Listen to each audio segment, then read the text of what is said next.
আজকের ভিডিওতে চিনি পরিহার করার কিছু সহজ উপায় নিয়ে বলবো।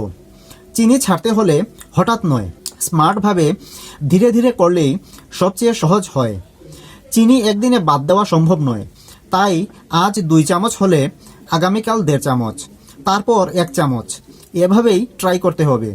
শরীর ধীরে অভ্যস্ত হয় এবং মাথা ব্যথা বা খিটখিটে কম হয়। চিনি ছাড়ার সবচেয়ে সহজ জায়গা হলো চা বা কফি। প্রথমে কমান, পরে চিনি ছাড়া চা বা কফি। 2-3 দিনের মধ্যেই স্বাভাবিক লাগবে। মিষ্টি খেতে ইচ্ছে করলে আপেল, কলা, কমলা, খেজুর খেতে পারেন। মনে রাখবেন, প্রাকৃতিক চিনি ও ফাইবারে ক্ষতি কম হয়।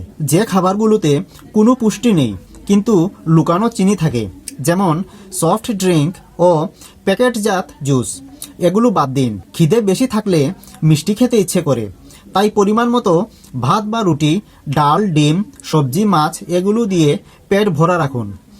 ঘুম কম হলে বেশি মিষ্টি খেতে ইচ্ছে করে, তাই 7 থেকে 8 ঘন্টা ঘুমান।